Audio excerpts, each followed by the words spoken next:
6월 마지막째 주일입니다. 어느새 벌써 1년의 절반이 훌쩍 지나가 버렸습니다. 시간은 참 빨리 흘러가는 것 같아요.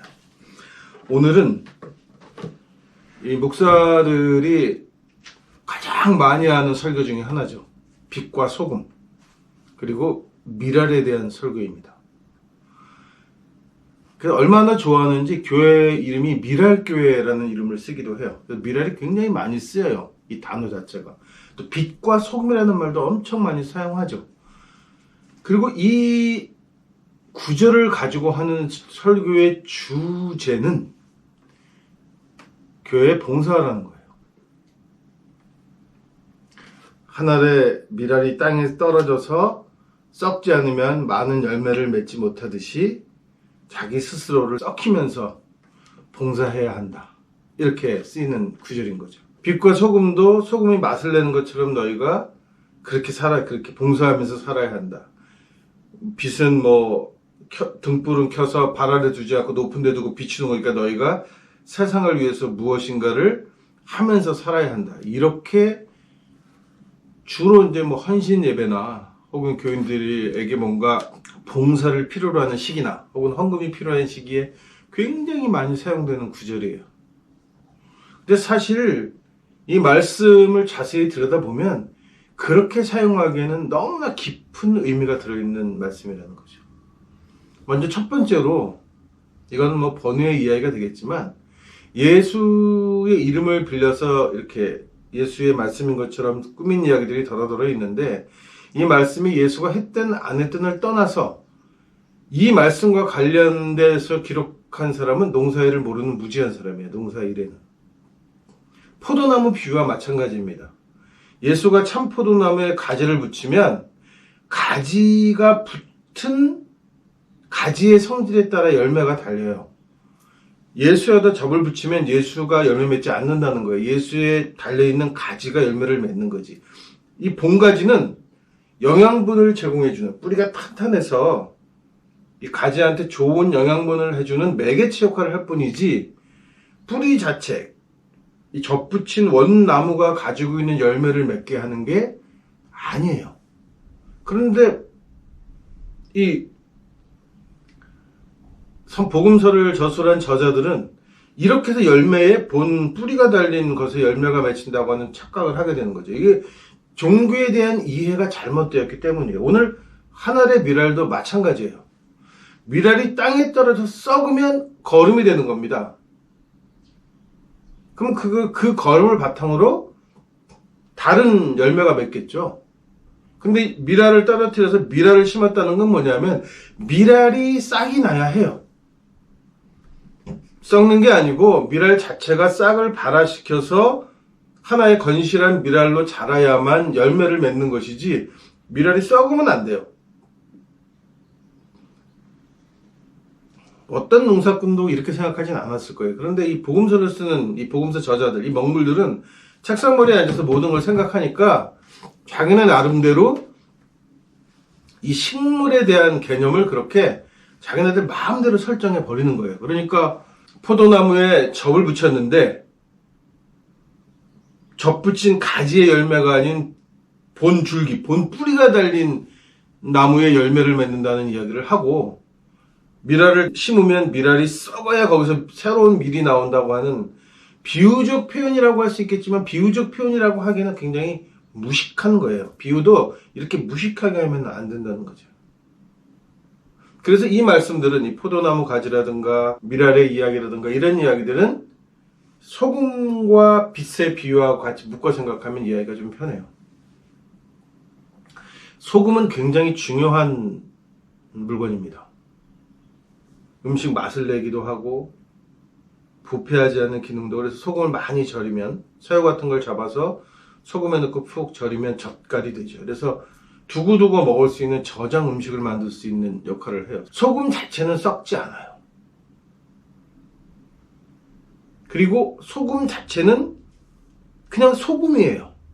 이 소금이 자기가 스스로 음식이거나 소금을 먹는 게 아니라, 소금은 양념 역할을 하고 방부제 역할을 해요. 그 역할을 하는 게 소금이에요. 그렇기 때문에 소금을 지나치게 많이 넣으면 음식을 짜서 먹을 수 없게 돼요. 짜다 못해 쓰게 돼요. 그래서 아주 써진 음식을 우리가 소금국이라고 한단 말이에요. 못 먹습니다. 그리고 소금이 많으면, 물에 소금이 많으면 이 물은 먹을 수 없는 물이 돼요. 대표적인 게 바닷물이죠. 그러니까 바닷물은 그 물이 많은 바다에 쳐서 조난을 당하면 온통 사방이 물임에도 불구하고 갈증으로 죽게 돼요. 물을 못 마시면. 소금이 과할 경우에, 소금이 맛을 내는 역할이, 매개체 역할이 아니고 소금 자체의 주장이 강하게 되면 소금은 그렇게 그닥 쓸모있는 물건이 아니에요. 또 소금은 어떤 역할도 하냐 하면, 이 왕들이 가끔 그런 표현을 하죠. 반역하는 사람들이나 자기 정적들을 향해서 내가 너희 집안을 멸족시키고 그 땅에 소금을 뿌려서 앞으로 영원히 그 땅에서는 풀이 자라지 못하게 하고 이런 이야기도 한단 말이에요. 소금은 죽이는 역할을 합니다. 과하면 죽여요. 빛은 우리가 이렇게 사물을 볼 수 있는 이유는 빛 때문입니다. 빛이 서로 다른 파장을 가지고 있고 어떤 물체에 부딪혀서 어떤 파장을 반사하면 우리 눈에 그것이 색깔로도 보이기도 하고 사물로도 보이게 하는 거예요. 빛 자체는 그냥 한 방향으로 쭉 나가는 성질에 불과한 거죠. 그래서 반사시켰을 때만 우리 눈으로 봐서 확인할 수 있는 거예요. 빛도 마찬가지예요. 지나치게 밝으면 눈이 멀어버립니다. 태양을 직접 볼 수 없는 것과 마찬가지죠. 적당해야 보이는 거예요. 그리고 항상 이 빛은 반대의 극부를 만들어내요. 그림자라고 하는. 빛이 자기가 통과하지 못하는 곳은 검은색으로 이렇게 어둡게 만들어지고 우리가 그거를 그림자라고 불러요. 빛이 통과되지 못하면 안 보이는 거죠. 그냥 형체를 알 수 없는 검은 색깔일 뿐이고. 그래서 빛은 인간에게 있어서 인간이 눈을 가지고 사물을 보고 판단하는 굉장히 중요한 역할을 하는 거예요. 마찬가지로 빛도 근데 지나치게 밝으면 의미가 없어져 버려요. 소금하고 마찬가지죠. 소금이 너무 지나치게 많으면 못 먹는 물이 되는 것과 똑같은 거예요. 근데 예수는 너희는 이렇게 얘기를 합니다. 이 너희가 누구겠냔 말이에요. 예수가 주로 종교적인 이야기를 사람들에게 할 때 두 가지가 있어요. 보통 사람들에게 하는 이야기가 있고 당시의 유대교라고 하는 종교를 향해서 하는 이야기들이 있어요. 이 소금과 빛이 되어라고 하는 것, 미랄이 되라고 하는 것은 교인들에게 하는 말이 아니라 종교를 향해서 하는 말이에요. 너희 종교는 세상에서 무엇이 되어야 하느냐? 미랄이 떨어졌을 때 그 미랄을 키워내는 양분 역할을 해야 된다고 얘기하는 거예요. 미랄은 사람이죠. 인간의 삶이에요. 인간의 삶이 결실을 맺으려고 한다면 인간이 썩어버리면 결실이 맺어지지 않아요. 교인이 평생 교회에 묶여서 교회만 충성 봉사를 하게 되면 그냥 교인으로 살다가 죽는 거예요. 남는 게 없어요. 뭐만 남아요? 죽었을 때 비석에 집사 아무개, 권사 아무개, 장로 아무개라고 하는 허울만 남는 거지. 한국교회 문제가 그런 거잖아요. 아이들을 한참 키워야 할 엄마가 교회에 미쳐서 아이들 밥도 안 먹이고 집안일도 안 돌보고 참 부흥에 쫓아다니고 목사 꼬물만 쫄쫄 따라다니는 거예요. 근데 무슨 열매가 맺어요? 그게 한 가정의 엄마로서 할 일입니까? 종교가 지나치게 인간의 삶을 간섭하는 거예요. 종교 스스로가 살기 위해서, 소금이 스스로 자기가 남아나기 위해서, 빛이 자기 잘난 척을 하기 위해서 계속 뿜어대니까 결국은 먹지 못하게 되는 거란 말이죠. 이게 뭐하고 비슷한 얘기냐 하면, 제가 굉장히 싫어하는 영화 장르가 하나 있는데 이게 깡패 새끼들 나오는 영화예요. 아주 깡패들의 삶을 미화하죠. 의리 이런 걸 부각시켜가지고 이게 엄청나게 대단한 집단인 것처럼 얘기하지만 그냥 깡패 새끼들인 거예요. 그냥 주먹으로 남의 돈 뜯어가는 조폭 양아치들이란 말이에요. 이걸 계속 미화해요. 이게 사회적 현상, 자본주의가 갖고 있는 특성하고 자본가들이 세상을 살아가는 방법과 유사한 방법들이 들어있기 때문에 지속적으로 깡패들을 미화하는 거예요. 다른 것을 당연시하기 위해서죠. 자, 이런 거예요. 우리가 한때 TV에서 막 열풍적인 인기를 끌었던 야인시대 같은 거죠. 김두한이죠. 지금도 김두한 그러면 의협 어쩌고저쩌고 하는 걸로 다 머리에 인식돼 있어요. 종로시장의 상인들을 일본 깡패들이 들어와서 괴롭히니까 일본 깡패들을 몰아내고 보호해줬다. 여기까지만 들으면 의협이죠. 그렇게 해서 보호비를 받아가요. 일본 깡패들로부터 지켜준다는 거예요.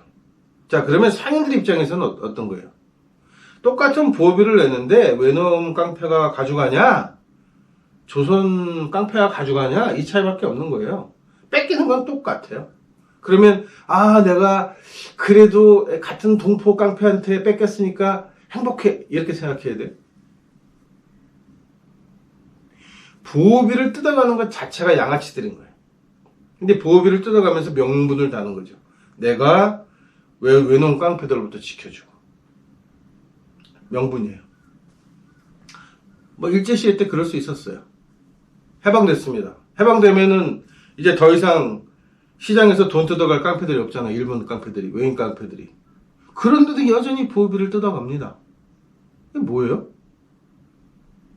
그냥 구실인 거예요. 돈을 뜯어야 하는데 그럴듯한 구실이 필요한 거죠. 자본은 당연히 돌아가야 할 몫을, 노동자들에게 당연히 줘야 할 몫을 주지 않기 위해서 그럴듯한 개소리를 해요. 재투자도 해야 하고, 우리 회사가 잘 돼야지, 월급도 줄 수 있고, 이런 소리를 하면서 끊임없이 그 돈을 챙겨서 자본가들이 배를 부리는 거죠. 종교하고 동일합니다. 왜냐하면 자본주의가 기독교라고 하는 종교에서 나왔기 때문에 동일한 방법을 사용해요. 기독교는 신의 이름을 계속 팔아먹으면서 너희가 구원받아야 하지 않느냐, 너희는 죽을 수밖에 없는 죄인이다, 이런 얘기를 계속하면서 보호비를 뜯어가는 거예요. 내가 교회를 열심히 다니고 주님 말씀을 잘 듣고 주일을 성수하고 11조를 내고 이러면 너희가 낙원을 보장받는다는 거예요. 이건 뭐라고 생각하냐 하면, 저는 낙원이 있다고 치더라도 그 낙원에 가면 똑같은 일이 또 발생해요. 왜냐하면 해방이 되었어도, 일본 깡패들이 없어진 상황에서도 조선 깡패들이 돈 뜯는 일은 여전했으니까 양아치는 끝까지 양아치인 거예요. 변하지 않습니다. 마찬가지로 종교가, 지금 현재 종교가 사람들의 주머니를 터는데 천국인들 다를 게 있겠어요? 여전히 주머니를 탑니다. 좋은 세상은 오지 않아요. 자본주의 세상의 끝에 좋은 세상이 오지 않는, 낙원이 오지 않는 것과 똑같은 거예요. 몇몇 사람만 잘 사는 거죠. 이런 얘기들도 합니다, 목사들이. 세상에 살면서 뭔가 다 가지려고 하지 마라. 세상에서 모든 걸 다 누리면 누릴 상급이, 하늘에 가서 누릴 상급이 없다. 바울이 하는 이 쓰레기도 같은 얘기를 했죠. 세상에서 다 누리면 하늘 가서 받을 게 없다. 그렇게 살고 하는 놈들이 왜 그렇게 욕심이 많냔 말이에요, 자기네들은. 이건 아주 극단적으로 보여주는 예가 있어요. 기독교가 주기적으로 발작을 일으키는 게 종말론입니다. 몇 월 며칠 날 종말이 온다. 몇 월 며칠 날 종말. 이걸 가지고 계속해서 발작을 일으켜왔어요. 그러면 종말이 안 왔죠. 그래도 최소한 자기가 종말이 온다고 믿고 주장했던 사람들, 그래서 사람들을 끌어모으고 신앙심에 호소했던 사람들은 정말 종말이 왔다고 믿었을까? 이 종말론으로 굉장히 유명한 교단들은 다 미국에 있어요. 우리가 그렇게 사모하고 그렇게 존경에 맞지 않는 미국 개신교가 그 뿌리에는 종말론이라고 하는 종말론자들의 신앙이 기본이 되어 있는 교단들이에요. 태반이. 그렇지 않은 교단은 거의 없습니다. 교단과 관계없어요, 미국은. 미국 개신교는 그 종말을 가지고 끊임없이 발작 일으켰던 이 개또라이 집단이에요. 이 또라이들이 왜 또 제가 이 개또라이들이라고 말씀을 드리냐 하면, 교인들한테는 몇 월 며칠 날 말세가 온다고 얘기해서 어디 모이게 하고 재산을 다 털어 이제 필요 없으니까 모든 재산을 다 하나님 앞에 바치고 이렇게 해서 재산을 끌어모아서 이걸로 부동산 투기도 하고 집도 사고 자기네들 뒷구녕으로. 이건 뭐예요? 사람들에게는 종말을 이야기했지만 자기네들은 종말을 믿지 않는다는 거죠. 기독교가 말하는 모든 내세의 이야기는 그거를 쓴 놈부터 믿지 않는 것들이에요. 왜 이런 이야기들을 하냐 하면 이 종교가 살아남기 위해서, 이 종교가 밥벌이를 하기 위해서 그런 얘기들을 주야장창 하고 있단 말이에요. 이게 왜 이렇게 되느냐 하면 기독교의 모태가 되는 유대교는 누가 만들었냐면, 우리가 뭐 모세가 뭐 시내산에서 돌판을 받아서 뭐 어쩌고저쩌고 하는 이런 얘기들이 있는데, 이런 이 동화값도 못 되는 이런 너저런 이야기들을 끌어모아서 실질적으로 유대교를 만든 건 느헤미야라는 이 양아치예요. 바벨론 왕에게 이거 잘해가지고 유대 총독이라는 자리 하나 얻어가지고 이 유대에다 성전을 재건축했던 그 느헤미야가 만든 종교가 유대교입니다. 느헤미야는 모세 오경이라고 하는 율법을, 그 토라를 중심으로 해서 유대교를 만들어요. 그리고 성전을 건축하고 성전을 장악하죠. 주변 사람들이 네가 황제가 되려고 하느냐, 이 지역에 왕이 되려고 하느냐, 엄청난 그 질시를 받으면서까지도 기어이 유대 성전을 재건했어요. 정치적인 욕망이 있었던 게 아니에요. 느헤미야는 자기의 정치적인 욕망을 왕이라고 하는 정치적인 방법으로 풀어낸 게 아니고 종교로 풀어내요. 그래서 레위족이라고 하는 순수 혈통의 야훼의 사제 집단을 만들게 되는 거죠. 이렇게 해서 유대교를 레위족이 독점을 하게 돼요. 이것들은 일을 안 합니다. 그냥 성대에서 불사 지르고 맨날 재물 태워난 놀이나 하면서, 그것도 매일 하는 게 아니에요. 순번제로 돌아가면서 하면서 자기네들은 놀고 처먹어요. 다른 부족들로부터 받은 돈으로 평생을 놀고 먹는 새끼들이 레위족이에요. 자기네끼리만 헤쳐먹기가 굉장히 곤란하니까 이 율법을 해석하는 바리사이들이 또 생기게 돼요. 그래서 이 새끼들도 일을 안 해요. 이놈들도 일을 안 하고 그냥 하루 종일 앉아서 율법 책이나 들여다보고 이야기 해석이나 해준다고 해서 먹고 사는 밥벌어지들이에요. 이 밥벌어지였던 게 바울이죠. 그러니까 바울도 하는 짓이 밥벌어지. 이 종교에 미친 거예요. 그래서 뭐 어디 선교 여행 다녀야 하고 막 뭔가 주체할 수 없는 끌어오름이 있어. 열정이죠. 그 열정은 종교에 미쳐서는 정신병자의 망상이란 말이에요. 이게 왜 망상이냐면, 죽은 사람이 어떻게 자기를 제자로 불러요? 저는 바울이 죽은 예수가 자기를 불렀다고 믿지 않는다고 생각합니다. 믿었다면 이렇게 할 수가 없죠. 기독론이라는 건 만들어질 수가 없는 거예요. 죽은 사람이 어떻게 산 사람을 부릅니까? 그래서 제자를 만들어요. 말도 안 되는 사기지. 이 사기극에 제자들까지 동참해서 성령쇼까지 해가면서 결국은 기독교를 장악하고 뭐가 됐습니까? 성직 그룹이 생기게 돼요. 마치 모처럼 느헤미야가 레위족이라는 성직자 그룹을 만든 것처럼, 좀 부족을 만든 것처럼 성직이라는 그룹이 돼요. 그리고 얘네들이 모든 걸 다 독점하는 거죠. 종교에 관한 모든 걸 독점해요. 그리고 독점한 거 좋아요. 독점해서 얘네들이 그냥 소금처럼 녹아서 맛있는 국을 만드는 역할을 했거나, 빛을 비치는 역할을 했거나, 아니면 씨앗들이 자라나는 거름이 됐으면 좋았는데 자기네들이 세상의 중심이 되어버렸다는 거. 그게 카톨릭이죠. 거대 종교입니다. 거대 범죄 집단이에요. 유럽 역사에서 가톨릭은 범죄 집단이에요. 우리의 삶은 빛과 소금이어야 해요. 그리고 우리의 삶은 우리로 인해서 이웃들이 꽃을 피우게 하는, 그 미랄들이 싹을 피우게 하는 거름이어야 해요.